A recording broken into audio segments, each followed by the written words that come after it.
We have the Suncast stowaway horizontal shed right here. This one is a 70 cubic feet version, so it's pretty big. The dimensions are here, and this is what it looks like when you install it. The great thing is this one has front access as well as top access, and the dimensions are here, so it's a very big 70 cubic feet unit, and you can see all the pieces right here. We have the two back panels, we have the floor, which is very important because this one will help keep the water out and easy to install on surfaces.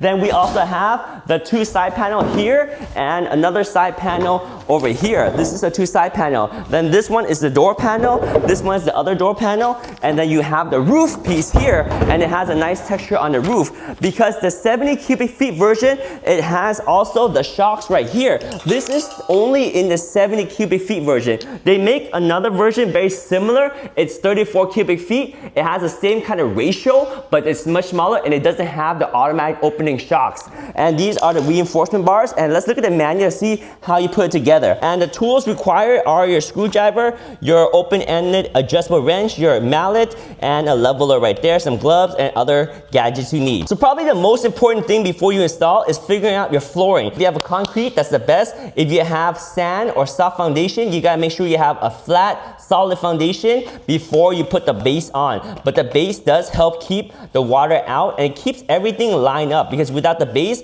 you might have a lot of uneven grounding. The floor helps it, but you still should have a very level floor. That's the optimal installation. So looking at the pieces here, it's not too complicated. You got your four panels, and then the two front doors. You have the reinforcement bars that keep everything together. So installation is pretty straightforward. So these are your roof pieces, and then you got your reinforcement bars here. You have your hinges. You got some screws, not a whole lot of them, and you have your latch over here. The gas shocks that we talked about over here, you got two of those. You got some brackets, you got a lift, and then you got some discussions on how to anchor the floor. You can either put it on a concrete slab like we have, or you can use a wood platform, build it out so that you have a flat, solid base. That's very important, and it tells you the kind of dimensions on how you want to specify for your platform and constructions of it. So here's the assembly. Step one is put the wall into the base, super easy. Then put the back panel into one of the walls. Of course, you got the foundation in the bottom. Then you have these screws right here.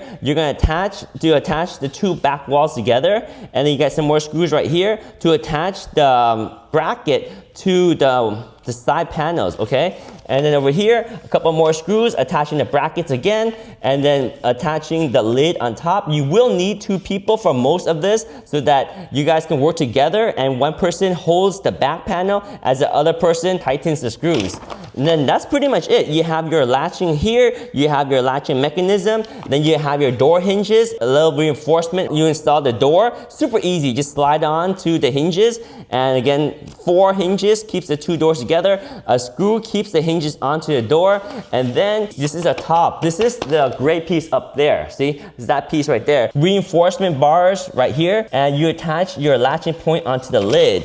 And then you attach this reinforcement bar onto your lid. So really good to have these reinforcement bars right here to give it more structural rigidity. And you actually have two of them, one here and one here. That makes it really strong. And then over here, you have some more latching onto the lid. Then you install your hinges on right over here. And then you got a couple more screws, attach the hinge member onto the top of the lid. And then a little bit more attachment points. So the most of the attachments and a lot of the work, it seems like installing this and the lid. But that's pretty much it. Once you have that, you kind of put everything together. These are the assembly points that now the lid can ride on, and these shocks right here can attach into the wall of the shed, and of course it attaches to the lid too. More attachment points right there, and then you can padlock it too. So that's pretty much it. Super easy to install, and there is some option to attach shelves. So you can actually cut your own wooden shelf and install the add shelves. It's up to you, but that is the installation of the BMS 4700X horizontal shed. And remember, this is a 70 cubic feet version, and this one is the big boy right here. Oh yeah.